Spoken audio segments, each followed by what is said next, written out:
And tonight's PWR Primetime Live continues, and folks, we're all about bringing the stars to you and you to the stars. And of course, while you're graced by the presence of this star every week. And this guy. What's your name again? Justin? No. It's Hero. 2 R's. Original. Oh. Unique. I thought there was only 1 R in LeBar. There's an L in there also.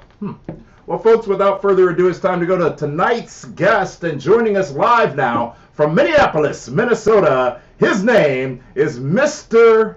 Ken Anderson. Ken, welcome to the Pro Wrestling Report Primetime. How the heck are you? I'm fantastic. I couldn't be better, honestly. I can tell by that smile on your face. Is there a situation going on or something? Is something going on? Depends on which news network you watch.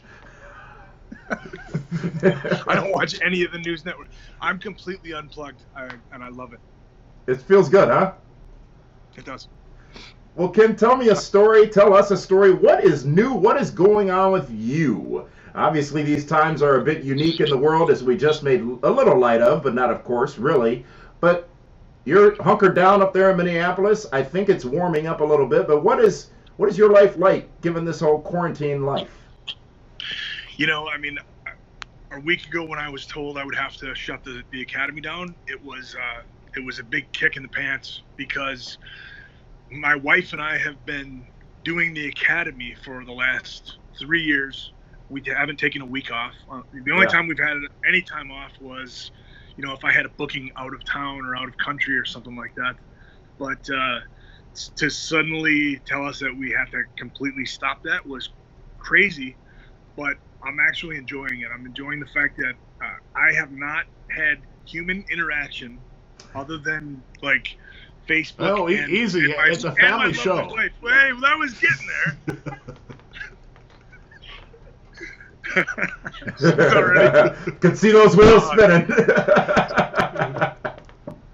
I haven't had human interaction other than my lovely, beautiful wife, and I haven't really missed it. You know, I've needed a little bit of a vacation, I feel.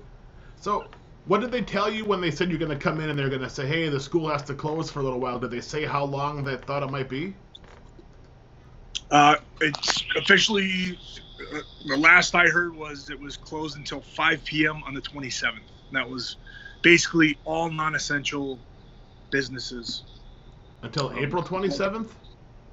It was till March 27th. I haven't heard an update since then. There hasn't been an update yet, so... Are you waiting for the National Guard to come in? What are you looking over your shoulder for?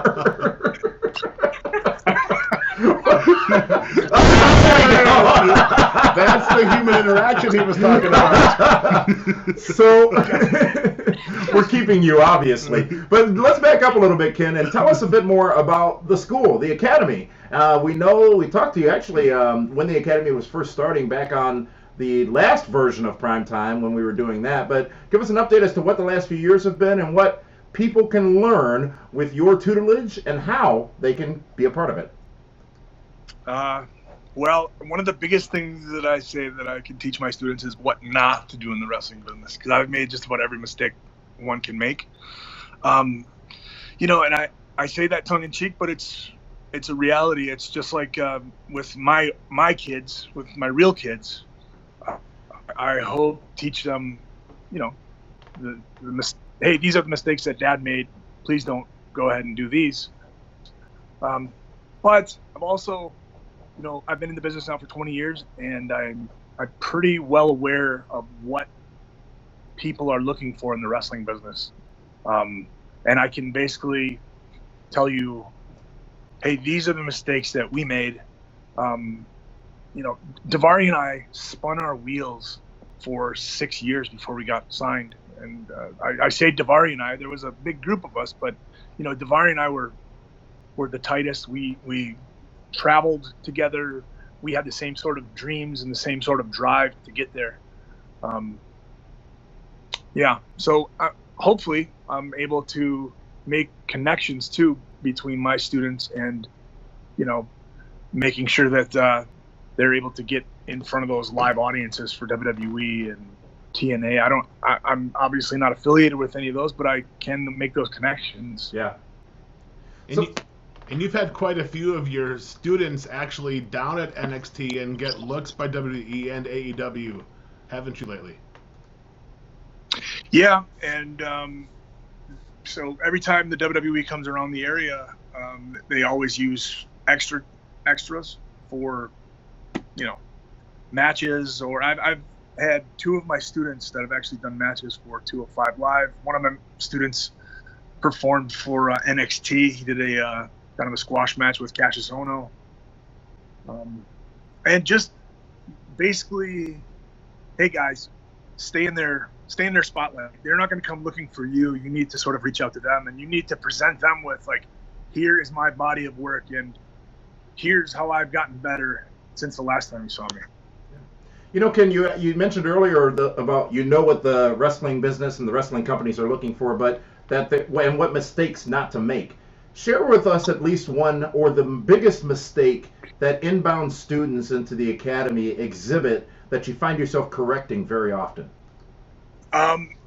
Well, one of the things I think with social media being as ubiquitous as it is, we Where'd you go? Whoops, there it is. Right here. It's very easy for people to be coach critics. Yeah. And critique. They when you're a fan, you have wrestlers that you just don't like. And now, back when I first started out, if you didn't like somebody, you kept it to yourself. Mm-hmm. Now you're able to basically spout that off to the entire world. And a lot of times I have to go and tell my students, like, hey, I know that you don't particularly care for this person, but you need to go back and clear your history of your public disdain. Scrub your social media. Exactly. And that's actually a very important point, because so many people say so many things on social media right now, and they're not thinking about the future. They're not thinking about people like you who are bringing them on board and looking at, okay, who is this guy, Jabron E? What's he said on Facebook? What's he said on Instagram? What's he said on Twitter? What's he selling? What's he buying? All of his public image, if you will. And people may not realize how important that actually is to ever getting anywhere, not just in wrestling, but in life. Yeah, and I have at times I felt like the world needs to know what Ken Anderson thinks about X, and they just don't. And in those cases, I wish I would have just kept it to myself, or kept it amongst us privately. Yeah. So recently, Ken, we saw you down in Atlanta as part of NWA Power. Tell us about that experience. And we know we had ODB on the other day, and she shared with us that, obviously, much like everybody else, it's going to be a while before things are back to normal and wrestling shows are taping again. But what was your takeaway from your appearances with the new NWA Power? Just a fantastic work environment. Everybody is there for a common goal, and that's to put on the best wrestling show we possibly can.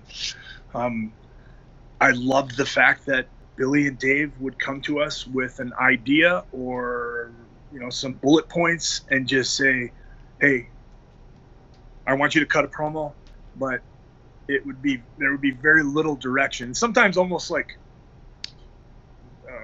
no direction at all, to the point where that became stressful. Yeah. But it's kind of nice because it's a sink or swim on your own accord type of scenario. They're not going to let you fail.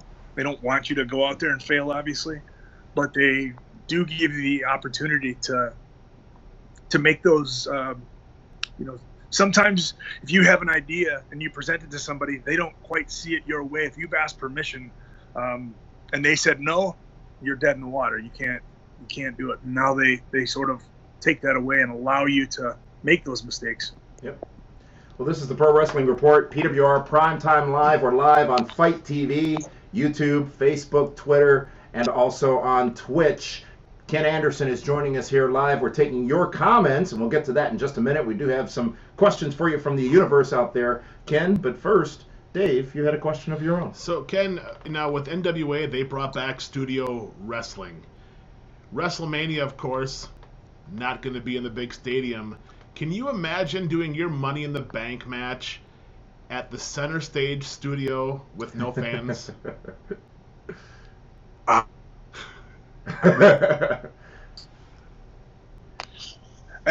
It's just a crazy time that we're living in, and I just can't imagine that Drew McIntyre, his boyhood dream. That's just such a bummer to think that like his boyhood dream is going to be in a warehouse. Be in a warehouse in front of no people. They're going to set indoor attendance records. And they will talk about it that way, just like they're saying it's too big, it can't fit in one night, now it's 2 nights. Right. Appreciate the marketing efforts because they're great at that, but it's all about the spin. But now, Ken, you were one of the guys that was big into crowd interaction. You fed off the crowd, you got them involved. Interaction. How do you do it? How do you keep charisma in a match when there's no crowd to work in front of? I don't know. And I'll tell you that most wrestlers don't have a lot of experience working in front of zero crowd. It's one of the things that we focus on at the Academy. We have matches every single week, so my students are used to working in front of no crowd. Because I think that is really, really hard to be able to, like you said, we feed off of energy from the crowds, the emotions. We listen to their emotions. Sometimes they're not biting on one particular thing we're doing, so we have to, hey, that's not working, let's go this way. And you really don't have that luxury when you're in front of zero people. You literally have to go in front of the camera guys, and that's it. As we said before, we are live. We are taking your questions here live on air and your comments. We do have one from a user on Twitter at Combat Republic who asks of Mr. Anderson, now that the TNA WrestleCon show has been postponed and or canceled, what is your relationship with Impact? Could we see you working with them in the future? Who knows? Just as every other booking that I've had in the last 2 or 3 months, there wasn't a whole lot spoken about. It was just, it's not happening. So I guess we'll revisit that when we find out if this is really the end of the world or if we're going to be able to come out of this. We're all certain from uncertaintitis right now. Yeah. And to answer those questions is very difficult. But in closing, Ken, because I know you've got to get back to your issues of immediate consequence, how do people sign up for the Academy when that time comes? How do they learn more about the Academy to learn the ins and outs of pro wrestling? You can go to our website. It's theacademyprowrestling.com. You can send us a text message at 507-722-2776. One more time. Or you can call that number, 507-722-2776. And you can visit. We have a Twitter, Instagram, Facebook. Facebook is the Academy School of Professional Wrestling. Our Instagram is the Academy SOPW, and our Twitter is the same. And then, of course, you can catch me on Mr. MR Ken Anderson. That's my Twitter, and my Instagram is Mr. MISTER Ken Anderson, spelled out. We're going to have to write all that down for everybody. Ken Anderson, thank you for all the years of support. Thank you for joining us here on the show here as well. Best of luck to you up in Minneapolis. We want to see the Academy back up and running as quickly as possible. And we hope to hear from you again here soon on PWR Primetime Live. Thanks, guys. Thanks, bud. Thanks, ladies and gentlemen. Ken Anderson. Can you do it, Dave? Anderson.